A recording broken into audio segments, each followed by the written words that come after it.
Hello विद्यार्थियों। कक्षा 8 की साइंस विषय की जो परीक्षा है कल 1 अप्रैल को होने वाली है। उसमें आने वाले महत्वपूर्ण प्रश्नों को मैं आपके लिए मेहनत करके लेकर आया हूँ। और आप देखिए, आपकी जो पुस्तक है विज्ञान की, पूरे पाठों में से मैंने महत्वपूर्ण प्रश्नों को चुनकर यहाँ लाने का प्रयास किया है और उनका जवाब देने का प्रयास किया है। देखिए बच्चों, अगर आप हमारे चैनल पे पहली बार हैं तो चैनल को सब्सक्राइब कर लीजिए और वीडियो को अंत तक देखिए ताकि आपकी परीक्षा की अच्छे से तैयारी हो सके। आप इस 10 मिनट के वीडियो में आप पाएंगे कि आपने कम से कम 10 अंकों के प्रश्नों को याद कर लिया है। तो देखिए बच्चों, पहला प्रश्न इस प्रकार से है, रबी की फसल कौन सी होती है? तो हमारे पास 4 ऑप्शन हैं, गेहूँ, चना, सरसों और उपर्युक्त सभी। तो गेहूँ भी रबी की फसल है, चना भी और सरसों भी। तो इसका उत्तर होगा उपर्युक्त सभी। ऑप्शन द इसमें सही होगा।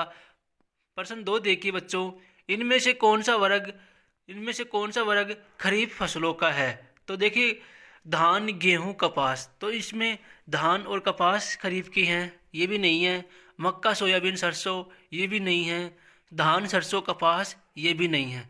इसमें भी ऑप्शन 4, धान, मक्का और सोयाबीन, ये ऑप्शन खरीफ की फसलों का है। प्रश्न 3 देखिए, भूसे से अनाज के दानों को पृथक करने की विधि को कहते हैं। तो आपको पता ही है कि हम अनाज को निकालते हैं तो उस विधि को कहते हैं थ्रेसिंग। थ्रेसिंग ऑप्शन सही है प्रश्न 3 में। प्रश्न 4 देखिए बच्चों, खरीफ की फसल कौन से महीनों में बोई जाती है? खरीफ जो बाजरा, चावल, कपास होती है वह है जून से सितंबर।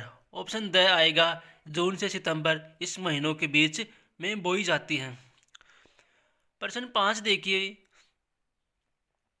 कायिक भागों द्वारा उगाई जाने वाली फसलें कौन सी हैं? तो कायिक भागे वो होती हैं जो बीज की बजाय हम उसके हिस्से को काट कर लगाते हैं। तो आलू भी है, गन्ना भी है, अदरक भी है। तो इसका उत्तर होगा उपर्युक्त सभी। प्रिय बच्चों, अगर आपको हमारे द्वारा लाए गए प्रश्न अच्छे लग रहे हों, समझ में आ रहे हों, तो चैनल को सब्सक्राइब कीजिए, एक लाइक कीजिए। देखिए एक प्रश्न है अगला 6 का, फसल उगाने के लिए किसान द्वारा किए गए क्रियाकलापों में प्रथम चरण कौन सा होता है?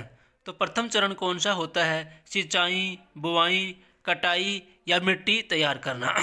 तो सबसे पहले किसान करता है, मिट्टी तैयार करता है। तो इसका उत्तर होगा ऑप्शन द, मिट्टी तैयार करना।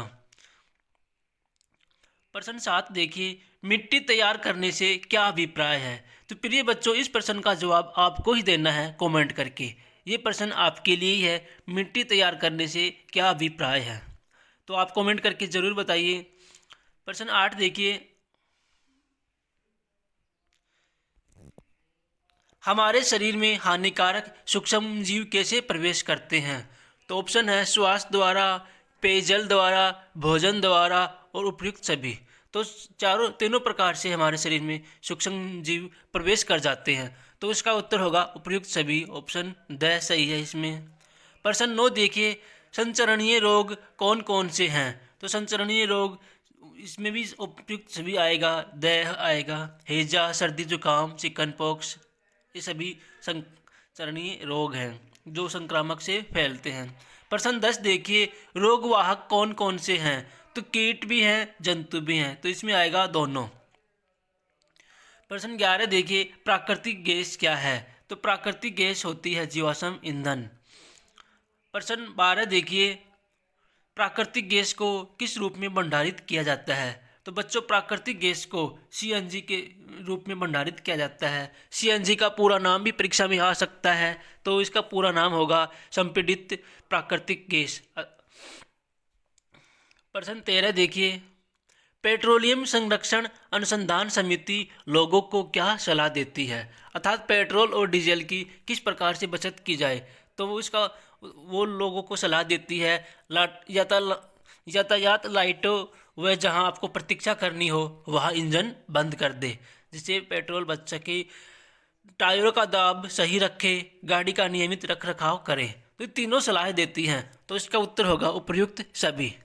ऑप्शन द इसमें सही है। प्रश्न 14 देखिए, जल किसका चालन करता है? तो जल विद्युत का चालन करता है, ऑप्शन ए आएगा।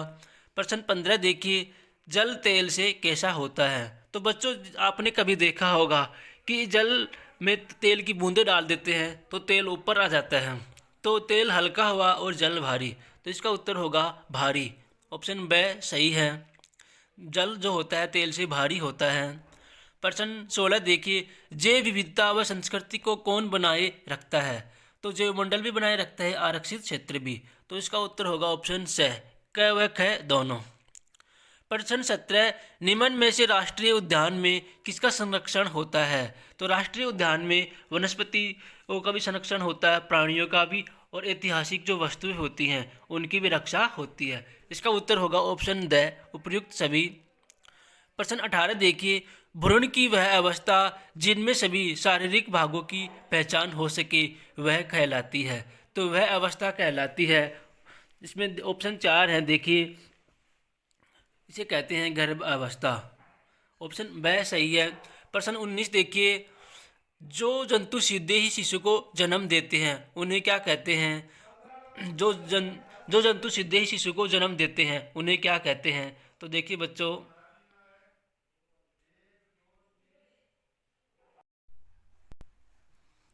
देखिए इसका उत्तर होगा जरायुज, ऑप्शन ए इसमें सही है। प्रश्न 20 देखिए, गर्भाश प्रश्न 20, अमीबा की कोशिका को कितने भागों में बांटा जाता है? तो अमीबा जो होता है उसके हम 3 भागों में रख के उसका अध्ययन करते हैं। प्रश्न 21 देखिए, एक ही जनक नए जीव को जन्म देता है उसे क्या कहते हैं? उसे अलैंगिक जनन कहते हैं। प्रश्न 22 देखिए, यौन अवस्था में वृद्धि का प्रारंभ किस में होता है? तो देखिए इसके 4 ऑप्शन है, स्वर यंत्र, लेरिंग्स, क और ख और ग्रंथि। तो बच्चों इसका उत्तर भी आपको ही देना है। 2 प्रश्न मैं आपके लिए लेकर आया हूँ, आप दोनों प्रश्नों के उत्तर कमेंट करके दीजिए। अगर आपको इनके उत्तर नहीं आते हैं तो भी कमेंट कीजिए, मैं आपको इनके उत्तर कमेंट में ही पिन कर दूंगा।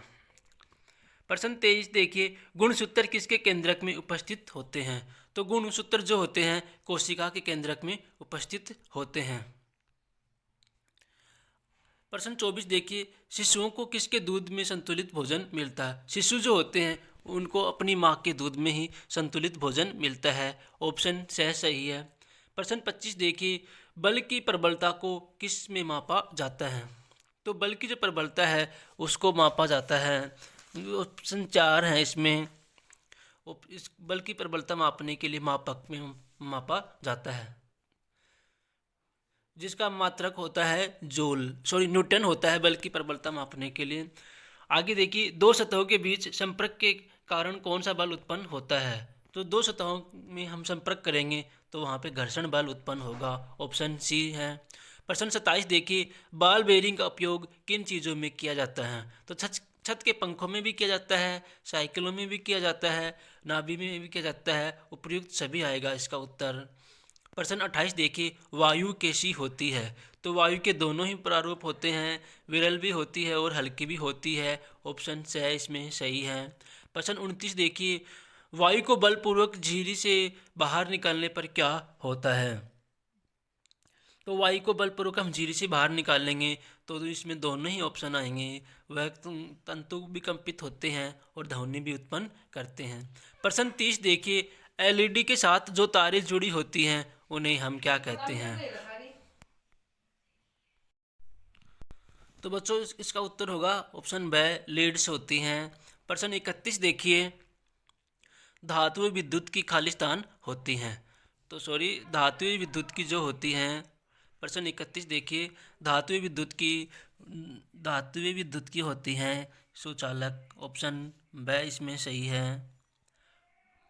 प्रश्न 32 देखिए, तड़ी झंझा के समय हमें क्या नहीं छूना चाहिए?